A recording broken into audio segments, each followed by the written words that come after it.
Bonsoir. Vous est-il déjà arrivé de faire un rêve tellement réaliste que vous aviez du mal à savoir si c'était seulement un rêve ou la réalité, ou alors de vivre des moments dans votre vie de tous les jours et avoir cette sensation étrange de l'avoir déjà vécu? C'est précisément ce genre de situation que vivent certains personnages dans les chroniques de minuit. Bienvenue à vous, voyageurs de la nuit. Installez-vous confortablement. Préparez-vous pour un voyage au cœur de l'imaginaire et du monde des rêves. Je vais vous raconter l'histoire de Marty Stewart.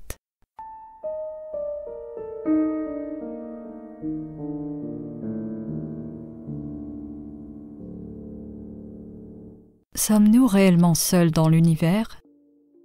Cette question a très probablement traversé l'esprit de nombreux individus.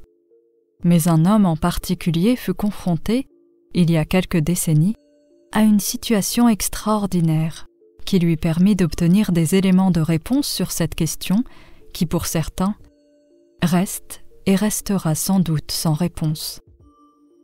Le 18 décembre 1954, Martin Stewart, surnommé Marty par sa famille et ses proches amis, revenait d'une journée de travail bien remplie. Ce commercial itinérant vendait des aspirateurs en faisant du porte-à-porte. Avec son bagou naturel et son charme à la Cary Grant, il ne manquait jamais une vente et était le meilleur commercial de sa région. Il était sur le chemin du retour pour rentrer chez lui, à Baltimore, connaissant tous les raccourcis possibles pour rentrer plus vite. Ce soir-là, il emprunta une route tranquille et peu fréquentée qui traverse la rase campagne. Dans sa Chevrolet Bel Air, Marty écoutait la radio, entraîné par la musique. Il chantonnait, pressé de rentrer chez lui pour enfin se reposer. Alors qu'il se croyait seul sur la route, il aperçut dans son rétroviseur une lumière aveuglante. Il pensa immédiatement à un autre automobiliste impatient, qui voulait certainement le dépasser. Il fit des appels de phare et klaxonna 2 fois pour faire comprendre à l'automobiliste que s'il conduisait trop lentement à son goût, il pouvait le dépasser. Mais le véhicule resta tout aussi proche de lui, puis recula de quelques mètres, permettant à Marty de voir très précisément de quoi il s'agissait réellement. C'était un objet volant de forme circulaire avec des lumières tout autour, qui s'intensifiait par intermittence. Marty n'en croyait pas ses yeux, mais ce qui l'inquiétait le plus c'était que cet ovni semblait le suivre. Seul en pleine nuit sur la route, Marty appuya sur l'accélérateur pour essayer de le semer. Mais l'objet le suivait avec encore plus d'insistance. Près d'un virage, l'objet volant sembla soudainement perdre tout contrôle et, sous le regard incrédule de Marty, il s'écrasa au milieu d'un champ de maïs. Marty arrêta sa voiture au bord de la route. Partagé entre curiosité et crainte, il hésita un moment à aller voir de plus près cet objet volant. Peut-être était-ce un petit avion en détresse qui, dans l'obscurité, lui avait paru être autre chose. Pour en avoir le cœur net, il décida d'aller voir. Il traversa le champ de maïs et, après bien 10 minutes de marche, arriva à la zone du crash. Il fut stupéfait de voir une sorte de soucoupe volante de couleur argentée qui se trouvait au milieu du champ de maïs, totalement saccagé par l'impact. Les lumières étaient éteintes et il n'y avait aucun signe de vie, que ce soit à l'intérieur ou autour de cet objet volant non identifié. Il resta un certain moment à observer cet objet tombé du ciel, fasciné par cette situation improbable. La lune se reflétait sur la surface miroitante de l'ovni, créant une atmosphère peu rassurante. Marty, qui était sur le qui-vive, craignait de voir surgir de nulle part quelque chose de tellement terrifiant qu'il ne le supporterait même pas. Le vent se glissait entre les pieds de maïs et les faisait bouger, donnant l'impression que quelqu'un se cachait et l'observait. Poussé par son instinct de survie, qui lui disait que quelque chose rôdait dans le coin, il rebroussa chemin et retourna à sa voiture. Il fit le tour de son véhicule, pour vérifier s'il n'y avait eu aucun dégât. La seule chose qu'il remarqua, c'est que le coffre de la voiture était très légèrement ouvert. Perplexe, il le referma soigneusement et s'empressa de rentrer chez lui. Marty, qui habitait dans une zone pavillonnaire plutôt calme, dans la périphérie de Baltimore, arriva chez lui aux alentours de 3 heures du matin.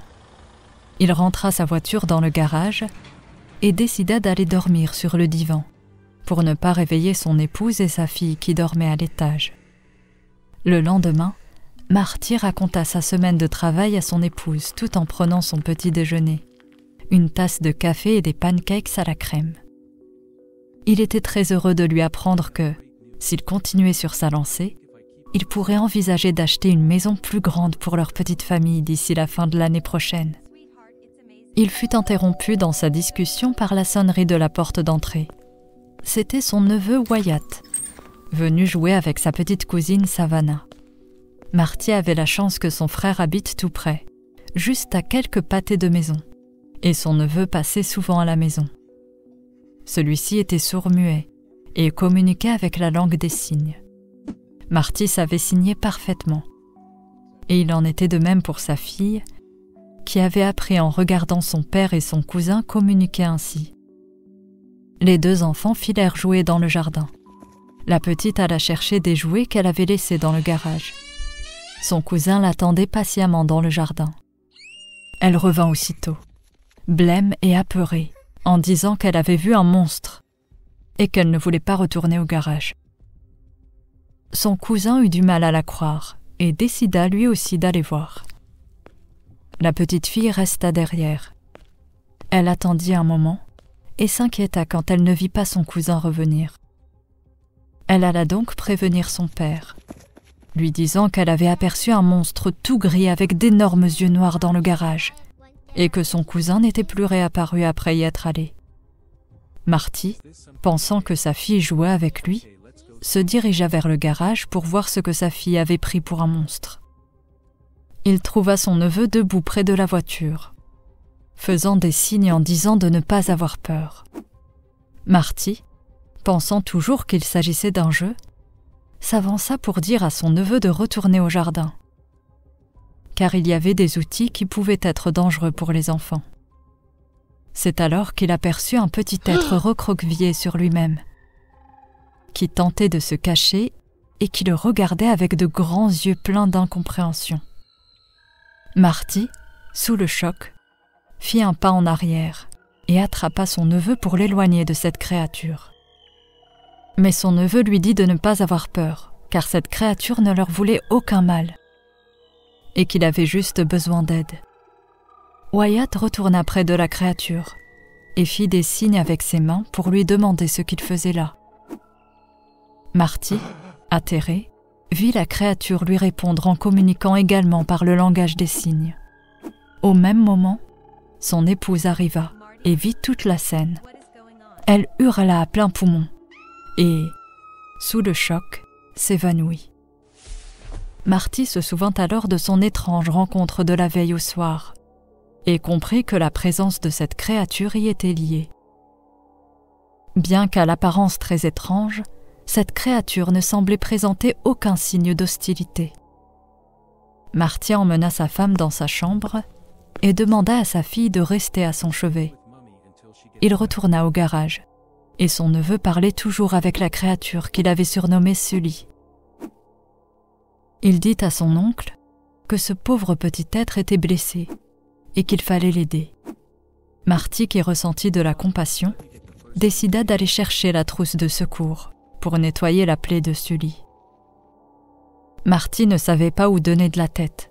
Il pensait à son épouse inconsciente à l'étage, qui avait certainement eu la plus grande peur de sa vie. Et il avait devant lui un être venu d'une autre planète qu'il avait probablement suivi, n'ayant pas eu d'autre choix. Alors que Marty nettoyait la plaie de l'extraterrestre, baptisé Sully par son neveu, celui-ci tressaillit légèrement lorsque le coton imbibé d'alcool toucha sa plaie. Marty appliqua un bandage et essaya de parler à Sully. Mais il ne semblait pas en mesure de répondre. Non pas parce qu'il ne voulait pas, mais parce qu'il ne pouvait pas. Face à son interrogation, Sully s'exprima en langue des signes, pour expliquer que les êtres de son espèce ne savent pas parler. Ils s'expriment par des petits sons ressemblant aux ultrasons émis par les chauves-souris. Grâce à ses capacités cognitives surdéveloppées, Sully apprit la langue des signes en l'espace de quelques minutes, juste en observant Wyatt s'adresser à lui. Il expliqua qu'il était attendu par les siens et qu'il devait rentrer au plus vite. Il était en expédition à la recherche d'une planète habitable pour son peuple, car sa propre planète était en péril. S'il ne rentrait pas au plus vite, des centaines de vaisseaux arriveraient sur Terre, croyant alors que Sully avait trouvé la Terre promise, qu'il recherchait depuis tant d'années. Marty, abasourdi, lui demanda comment il pouvait l'aider. Sully lui dit alors qu'il y a quelques jours, un vaisseau piloté automatiquement sans aucun équipage à son bord avait été envoyé ici pour voir si cette planète était habitée. Mais pour une raison inconnue, il avait perdu sa trace et Sully avait été chargé de le retrouver. Grâce à un appareil, il réussit à détecter le vaisseau précédemment envoyé. D'après les dernières données en sa possession, il se serait abîmé dans la baie de Chesapeake, près d'Annapolis. Marty lui demanda pourquoi ne pas plutôt aller là où son propre vaisseau s'était écrasé, pour tenter de le réparer.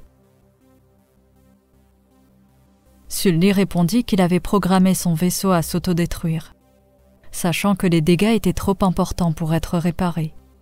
Il espérait cependant que l'autre vaisseau serait en assez bon état pour être utilisé. Marty avait du mal à suivre, mais si le vaisseau était tombé dans la baie de Chesapeake, alors, depuis tout ce temps où il était immergé, lui aussi devait être inutilisable.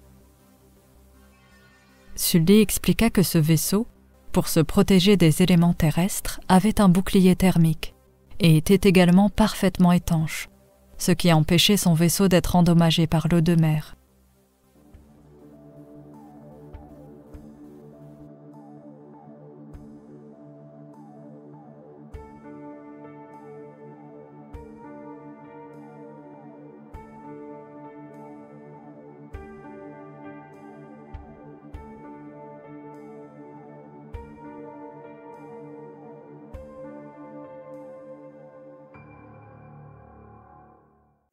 Marty, face à l'urgence de la situation, accepta de lui venir en aide, promettant de trouver une solution pour se rendre discrètement à Annapolis et récupérer l'autre vaisseau. Mais d'abord, il devait parler à sa femme pour voir comment elle allait. Lorsqu'elle reprit connaissance, elle avait oublié ce qu'elle avait vu et se demanda ce qui lui était arrivé.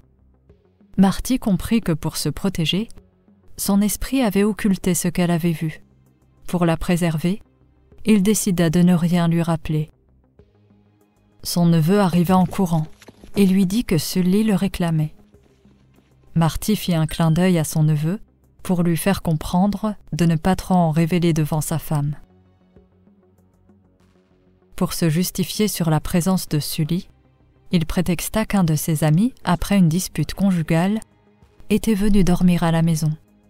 Il le lui avait caché car son ami était très embarrassé par la situation et voulait rester le plus discret possible. Il logeait dans la chambre d'amis près du garage. Marty expliqua à sa femme qu'il était préférable qu'elle ne s'approche pas du garage, juste pour lui donner un peu d'espace pour se remettre et réfléchir. Son épouse, étonnée par cet invité mystère, resta silencieuse. Wyatt, qui était resté sur le seuil de la porte, insista de nouveau, en disant que son invité le réclamait. L'invité de Marty, qui n'était nul autre que ce petit extraterrestre, devait absolument rentrer au plus vite. Le temps passait, et avec lui le risque que tout son peuple débarque sur Terre, en pensant que la planète était habitable, et qu'il n'y avait pas d'autre forme de vie. Comme Sully était pressé par le temps, il n'y avait pas une minute à perdre. Marty lui proposa de prendre le train de nuit vers Annapolis. Pour éviter d'attirer l'attention sur eux, Marty informa Sully qu'il était préférable qu'il se cache dans une grande valise juste le temps de passer la gare. Il dit à sa femme qu'il allait raccompagner son ami chez lui et demanda à sa fille et son neveu de la distraire le temps de s'éclipser incognito. Marty mit son plan à exécution, demandant à Sully de s'installer dans une grande valise et plaçant une couverture pour qu'il soit un peu plus confortable. Sully mesurait tout juste 1,20 m. Il rentra donc facilement dans la valise. Ils se dirigèrent ensuite vers la gare. Une fois sur place, Marty, un peu nerveux, saisit la valise de son véhicule, craignant que celle-ci ne s'ouvre par accident. Il embarqua dans le train de nuit en direction d'Annapolis. Il s'installa avec sa valise dans un wagon où il n'y avait personne. Il ne pouvait laisser Sully dans la valise pendant tout le trajet. Il décida donc de le faire sortir. Sully s'installa à côté de lui, tout émerveillé de voir ce curieux moyen de locomotion. Marty et Sully discutèrent de la marche à suivre pour récupérer le vaisseau. Sully avait un détecteur avec lui qui lui permettait de capter le signal du vaisseau et de le trouver plus facilement. Plus il se rapprochait de l'endroit où était le vaisseau, plus Sully obtenait d'informations sur ses coordonnées exactes. Il constata que le vaisseau n'était plus sous l'eau, mais sur terre. Quelqu'un avait dû le trouver et l'avait repêché dans la baie. Marty, qui avait une carte avec lui, demanda à Sully de pointer du doigt l'endroit exact où était le vaisseau. D'après ses coordonnées, il se trouvait dans la base aéronavale d'Annapolis. Cela allait considérablement compliquer les choses. Mais Marty le rassura en disant qu'il aviserait une fois sur place. Marty, très intrigué, en profita pour poser une autre question à Sully. Il lui demanda pourquoi il le suivait sur la route l'autre soir. Sully lui répondit qu'il avait détecté la musique que Marty écoutait. Il n'avait jamais rien entendu de semblable et était fasciné par ce son qu'il voulait écouter plus longuement. Marty sourit, amusé par cette anecdote, et lui demanda s'il n'existait rien de semblable à la musique sur sa planète. Sully répondit que non. Sur sa planète, il n'y avait absolument rien de semblable, et pendant ces quelques minutes où il écoutait de la musique, son esprit s'envola ailleurs, dans un endroit serein, où il oublia un instant l'urgence à laquelle son peuple faisait face pour trouver un autre endroit où vivre. Marty, profondément touché, sourit à Sully, qui pour la première fois de sa vie, se mit à sourire également. Marty et Sully étaient tellement pris dans la discussion qu'ils ne se rendirent même pas compte qu'un homme se tenait à l'entrée de la voiture où ils étaient installés. L'homme, d'abord surpris en apercevant Sully, saisit un appareil photo qu'il avait sur lui et prit une photo le plus discrètement possible, si bien qu'ils ne s'en aperçurent même pas. Il s'agissait en fait d'un journaliste qui se rendait à Annapolis pour faire un reportage photo. Le journaliste, qui venait de faire une découverte extraordinaire, décida de les suivre pour voir où ils se rendaient. Lorsque le train arriva à Annapolis, il était aux alentours d'1h du matin. Les rues étaient totalement désertes. Marty prit un taxi, tenant fermement sa valise, et demanda à être déposé non loin de la base. Le journaliste le suivit de près, lui aussi prenant un taxi. Le taxi déposa Marty là où il l'avait demandé. Caché avec son appareil photo à la main, le journaliste le suivit discrètement. Marty libéra Sully de la valise, et Sully paraissait quelque peu agité. Il semblait sentir que quelque chose n'allait pas. Il percevait un cœur battre très vite non loin d'eux. Marty lui demanda ce qu'il se passait, mais Sully ne répondit pas. Il ressentait un danger et devait intervenir. Il se mit à faire un bruit étrange et ferma les yeux pour se concentrer. Marty entendit du mouvement venant de derrière les arbres loin. Puis, il vit un homme en lévitation, en position horizontale. Il était incapable de bouger et lévitait de plus en plus haut. Marty fit le lien entre l'état de Sully et l'homme qui lévitait dans les airs. Il demanda à Sully de le reposer délicatement au sol. Sully s'exécuta. il avait désormais une totale confiance en Marty et le laissa gérer la situation à sa manière. Le journaliste était au sol, totalement traumatisé, si bien qu'il avait perdu connaissance. Marty fouilla ses poches rapidement et vit qu'il avait une carte de presse. Il ne trouva rien de suspect à ses côtés. Ils le laissèrent dans un endroit visible pour qu'il puisse être retrouvé. Ils avaient perdu du temps et devaient vite se rendre à la base. Ils s'approchèrent discrètement de l'entrée, qui était bien évidemment gardée par 2 militaires. Marty eut une idée. Il demanda à Sully s'il pouvait faire léviter ces 2 hommes et les reposer un peu plus loin pour qu'ils puissent entrer. Sully n'était pas sûr d'y arriver, car il y avait 2 hommes et, avec sa blessure, il était un peu affaibli. Mais il essaya quand même. Marty avait cependant un doute, car si les militaires étaient pris de panique, ils pouvaient hurler et alerter les autres. Sully le rassura en lui disant que pendant la lévitation, le corps est paralysé en entier, y compris les cordes vocales. Donc cela ne risquait pas d'arriver. Une fois la voie libre, ils entrèrent dans la base et, à l'aide d'un détecteur qu'il avait avec lui, Sully repéra le vaisseau au dernier étage de la base. L'entrée de la pièce était protégée par un code. Sully posa sa main dessus et des étincelles en sortirent, comme s'il avait provoqué un court-circuit, et la porte s'ouvrit automatiquement. Il entra dans la pièce et trouva le vaisseau parfaitement intact. Celui-ci s'activa automatiquement, en détectant la présence de Sully. Il s'apprêtait à embarquer, mais il ne pouvait pas laisser Marty dans la base après que celui-ci l'avait aidé à arriver jusque-là. Il le fit entrer dans le vaisseau. Sully activa les moteurs, et le toit de la base qui était amovible s'ouvrit. La soucoupe s'éleva lentement dans les airs, passant inaperçue sous le couvert de la nuit. Alors qu'il prenait de l'altitude, des sirènes d'alarme retentirent dans la base. Des projecteurs se tournèrent vers eux. Des soldats s'activèrent, essayant de comprendre ce qui se passait. Marty et Sully savaient qu'ils devaient agir vite. Sully manœuvra habilement la soucoupe, évitant les projecteurs. Ils s'élevèrent de plus en plus haut, jusqu'à ce qu'ils atteignent l'espace et soient enfin en sécurité. Marty fut subjugué en voyant la Terre de loin et l'immensité de l'espace tout autour de lui, qui ne demandait qu'à être exploré. Sully retourna ensuite sur Terre et déposa Marty non loin de chez lui. C'est avec émotion qu'il lui fit ses adieux, car il était peu probable qu'ils se recroisent un jour.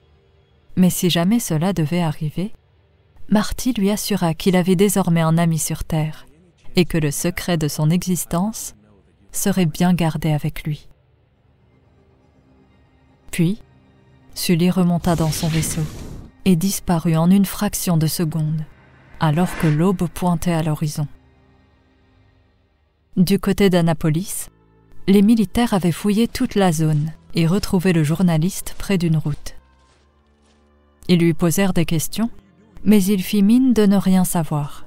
Entre-temps, le journaliste avait retrouvé son appareil photo, qu'il avait perdu dans les fourrés, alors qu'il flottait dans les airs. Dès le lendemain, en première page du Baltimore Sun, le journal local, il y avait la photo de Marty et Sully dans le train pour Annapolis, avec en grand titre « Ils sont parmi nous ». Mais l'article du journaliste, qui devait être l'information la plus importante de la semaine, ne fut absolument pas pris au sérieux. Tout le monde s'imagina qu'il s'agissait d'un canular.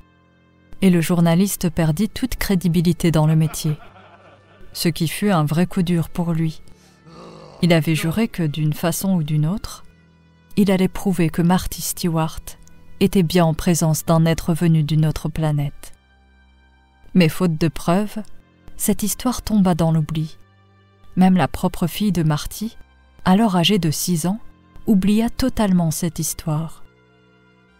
Seul Wyatt garda un souvenir impérissable de l'invité de son oncle Marty, qu'il avait croisé un jour de décembre 1954, un invité hors du commun, qu'il espérait revoir un jour dans de meilleures circonstances, Marty, lui aussi rêvait secrètement qu'un jour, Sully revienne le voir et lui annoncer qu'il avait enfin trouvé une autre planète, où ses semblables et lui avaient trouvé refuge et où leur espèce perdurerait.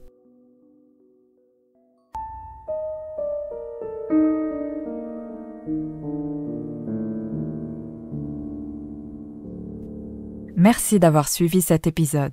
N'hésitez pas à mettre un pouce bleu et à vous abonner. Quant à moi, je vous dis à bientôt pour un nouvel épisode des Chroniques de minuit.